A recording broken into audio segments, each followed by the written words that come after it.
was crying to me, like, Larry, please give me some money. I have to give her some money, so I called Lifetime. That's why. Granted, Lifetime probably a great company, but she have to make money. She spent her money. You know, so just I think being aggressive. Don't just base your career on a person. Base it on yourself. So I'll always do it. You know, and that's why I have the movies coming out because I'll work harder than everyone I work with, even studio people. So when you speak with your kids, I'm working. So I work harder than everyone else. Thank you. Welcome to those who came in a little later. It's 1:20. I haven't told 3. Oh, you haven't told. I had to Are you guys leave by okay? 3. Another 20 minutes or so? I'm interested in how you build international co-productions and how you make sure inclusivity is respected and market success in international. I've never done any international co-production. So like France, USA, or Oh no, the two projects I told you about. No, they're purely French. they're purely French. Well, I said structural. Money will come from Poland, so yeah, you're right. Is it the Polak?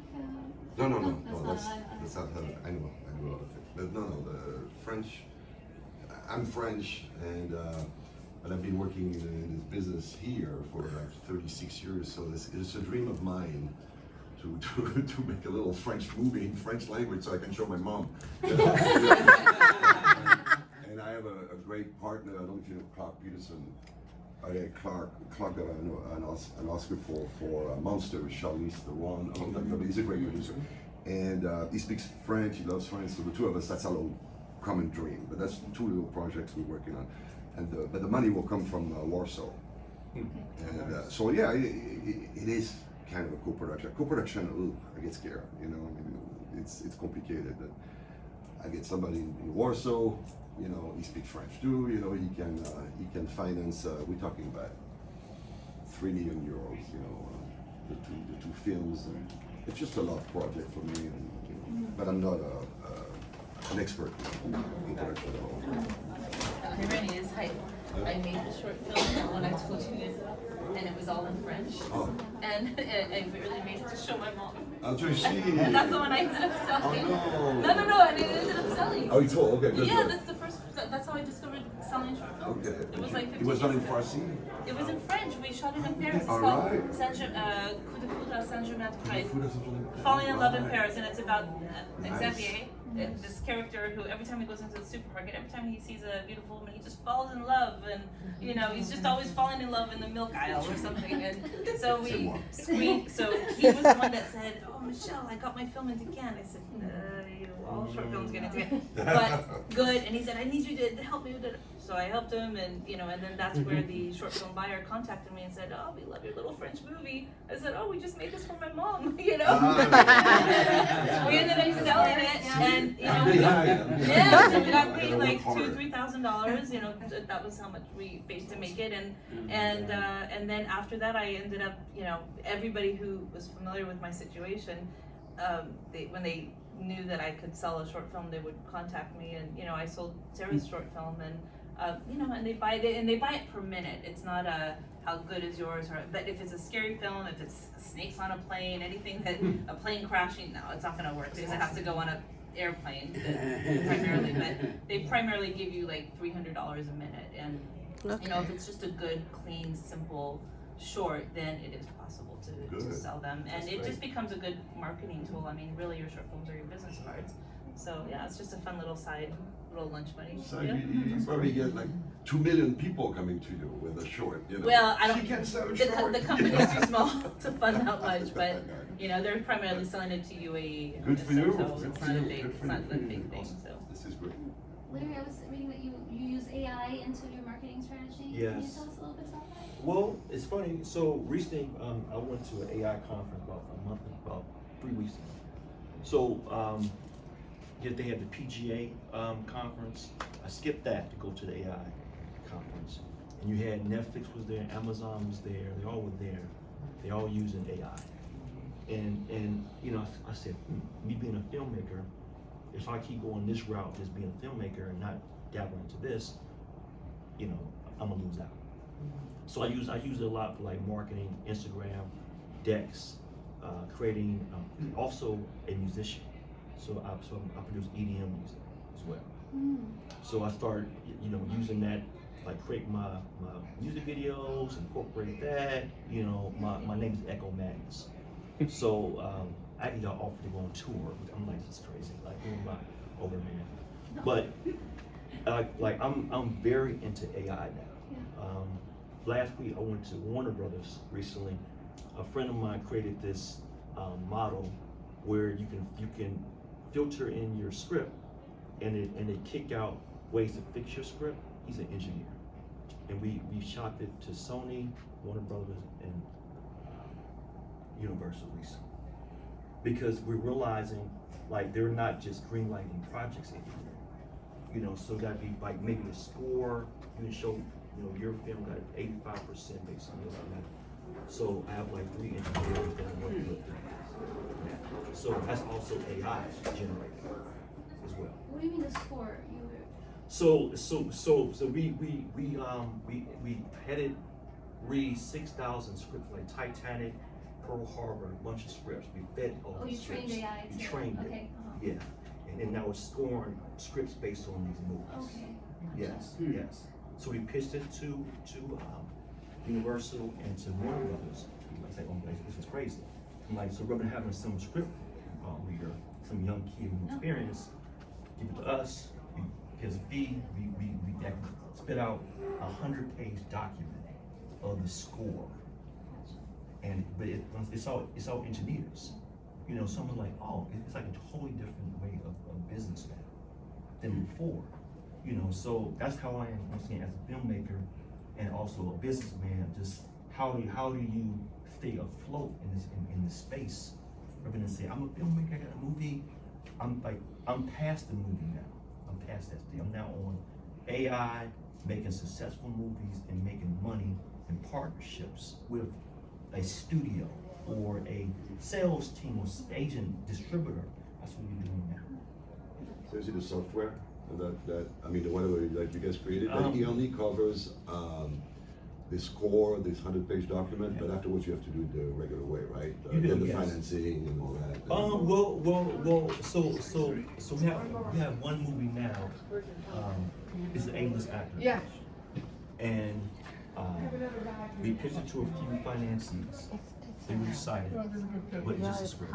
We went and had the system read the script, and then they saw the score, and then the financier put in like $200,000 based on the score. Not just, here's a script, here's an actor. They see that movie actors are losing money. So at least, not saying it's guaranteed, but it's a higher chance it can be successful based on analytics. That's the benefit of AI, yes. Disney now is suing Midjourney. Oh, for sure, yes. Oh, yeah. Well, we're gonna start wrapping it up. I wanted to ask, Michelle, what's your best advice for young filmmakers to make the right decision in terms of distribution? A lot of filmmakers I work with, I strongly advise you to, if you're making your first, second, third, fourth film, just wherever you are in the spectrum of the industry, to just collaborate. Collaboration is huge. Collaborate with people that you trust to get involved in the film with you, whether it's your director, your writer, an actor, whoever it may be. And then I always tell people, just write out all your resources. Always have a couple of picture cards. I could use your car, my apartment, my house. Who do we know? Do you know James Spader, or who do you know? And back into making that script with that in mind, with your resources in mind, with the marketing in mind, because then what happens is, now the next step is, as we just said, finding the money. And when you want to find the money, it's going to be so much easier for you to find the money when you say, yeah, this budget is at, let's say, SAG threshold 700,000, but we have a lot of this in-kind money. In-kind meaning you don't need the actual cash equity for it, but we already have a couple of locations or a couple of cars, or I'm friends with a certain actor who will work for a certain lower rate than the traditional rate, and then you only have to find a certain amount of that money. And so that's something I advise filmmakers to do. And then, you know, just educate yourself a little bit. You don't have to master this, but educate yourself a little bit on distribution when you're going into making your movie. So one of the things I'll get filmmakers come to me and say, oh, I have this drama about, you know, these 3 people in an elevator, so it'll be easy to shoot. But then I have someone else who'll say, oh, Michelle, I have this, you know, boxing movie or a jiu-jitsu movie, a little bit of action. I'm gonna go with that because the genre itself is easier to sell, so it just puts you at that one notch higher. Or so it's faith-based action, sci-fi action, think like the Terminator. And when you have that versus the dramas, which I love the dramas, but you really have to have cast. And if you're an independent filmmaker and you don't have the budget for the cast, then add the attachment that you can automatically help sell, which is a certain type of genre. And if you don't know, when you start connecting with a sales agent, very easy to do. If you go to a filmmaker, a market. Sorry, you can get Sonando. It's there. IMDb Pro. These are essential tools. Sonando, IMDb Pro, Film Catalog, and you know, every week I see Film Catalog. I'm like, oh, who are my friends selling what movie? And I always have, you know, just getting into the know. And then when you're making your movie, you start, you know, dabbing into that just a little bit, and you say, hey, you know, Scott it nicely, you know, I'm making this Christmas movie with Denise Richards, and you know, can you take a look at the script before I try to close the financing and, you know, cast the rest of the movie? And then they work with you. And what's better to go to a financier with your script than to say, and I also have a distribution deal. You know, and if you do that, then your investor's going to say, because the first thing the investor's going to think of is, what's the pathway for me to get my money back, right? But I will always say this is very important to me, to my heart, to my mind. I always do tell my investors, 99% of the movies do not make their money back. You are taking a risk. You're not buying real estate. I am very upfront. I try to talk you out of it. Do not put money in. But the magic of the investors putting the money in is there's still the romance of the industry. And they want to buy into the business. They want to be part of it in some way. So you'll still get that. And I also show them my track record and say, and I'm also not part of that 99%. So that helps a little bit because we do get the money back on the films. But that's something, have your integrity, be upfront, don't try to trick, swindle, or anything. Just say what you have, and believe it or not, it will come. Thank you. Yeah. Jean-François, any advice to young filmmakers? Okay, it's a difficult business, so you have to know this. I mean, a lot of businesses are difficult, but this one is very, you know, a lot of competition. Everybody wants to make a movie. You know, I go get a coffee at Starbucks. The guy's got a screenplay. You know, it's you heard that, but it's true, and especially in discounts. Oh my gosh! So, okay, so you're against. You know, I got a script. I wrote a script. It's super good, right? Okay, well, you're against 10 million other scripts. Now the good thing is, out of the 10 million other scripts, they don't know what they're doing either. So you know, so you might have a chance. I'd say, first thing I do, I got this consulting firm or whatever you want to call it. I started this because having been for 33 years in the sales side, the distribution side, the circus of, you know, the treacherous roads of distribution, I really wanted to warn filmmakers, wannabe filmmakers, whatever, screenwriters, you know, about what they're facing, you know. And so what I always tell them is, okay, you wrote a script. Well, first of all, you know, they have a tendency to go, I wrote a script, it's fantastic, okay? So I destroy that right away, you know?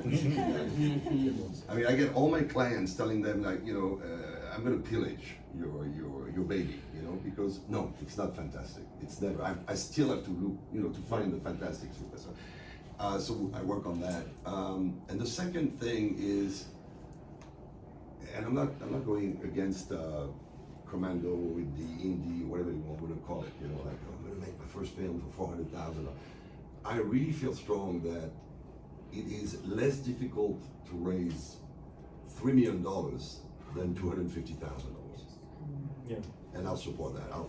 Yes. Yeah. Well, Because I just raised $250,000. yeah, well, okay, yeah, bravo. It is usually less difficult, I swear. I mean, it depends on who you know and whatever. But anyway, yeah, financing is everything, money is everything. You need a lot of money to make movies.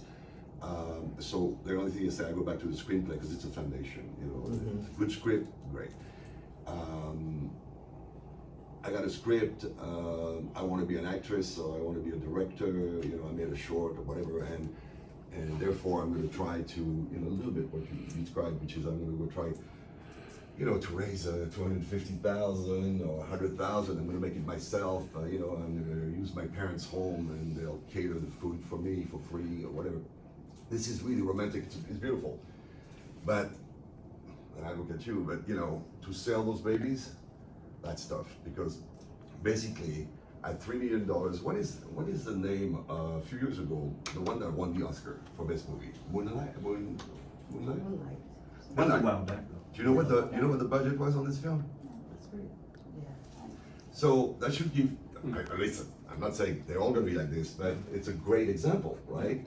And I would so to Hurt finish. Locker was only 2 million, but the rest was Jordan's incentive money, Hurt Locker and it was the with equity was Nicolas only and Chartier, yeah. Yeah, Yeah, that's fantastic. It was just 2 million. But basically, that's me. I would say you're a screenwriter. I have a script. I have the dream and everything. Work on the script, and do not tell me that your goal is to make it micro budget. Why? At that moment, the sky is the limit. Why don't you aim for, you know, hey, it'll be $10 million budget. Yeah. What do you have to lose at that stage? You know what I mean? Afterwards, Yeah. you have to find the right people. But there are people. It's less difficult for them to raise $10 million than 250,000. I'm one of those, you know. But I'm lucky. I'm very, very lucky, you know. And it didn't fall on my lap like this. I think it also depends, Jean-François, who the audience is here. Yeah, I don't. And Yeah, if I'm you talking guys are general. still, you know, at the stage of making your first, second, third, fourth, fifth feature film or a series, and you wrote it because you want to direct it, it might be hard to sell yourself taking the responsibility of 10 million. And does that director want that responsibility of, oh my God, I'm making my second feature film and I have to make it so we can get back $10 million. Sometimes I might say, let me start off with 300,000, learn how SAG works. Yeah, Let me you're right. just look. And so they dab into that because I'm going to assume the festival, we're not all making 10, 20, $30 million movies. I mean, the film I'm leaving to is 28 million and I'm just like, oh my God, Yeah. you know, that's a big deal for That's a big me deal. because I've made about 20 to 30 movies and they're all in that range of 100,000 to $1 million, and it is a lot of work, you know, to find it. But No, you're right. I also want to be responsible with. You're absolutely right. It's just that, you know, I talk about what I know me, you know, Yeah, and it's of course, just, yeah. you know, I just found out that we have a female director friend in common when I came here, which is great, right? Giseline, and she's actually my partner at the Countess Film, you know, for female empowerment project and all that. And she's French also. But, and I call her G because I always mispronounce her first name. And we fought about that. So I said, okay, I'll call you G. So G basically stands to, she made one short, which was not short because it was 40 minutes, but she made a 40-minute short, which is, I know, don't get me going. But anyway, but she's very talented. It was wonderful. And she directed something. That was her first time, and basically she's about to direct her first feature film, and the budget is $8 million. I know it's not all the time, but it happens.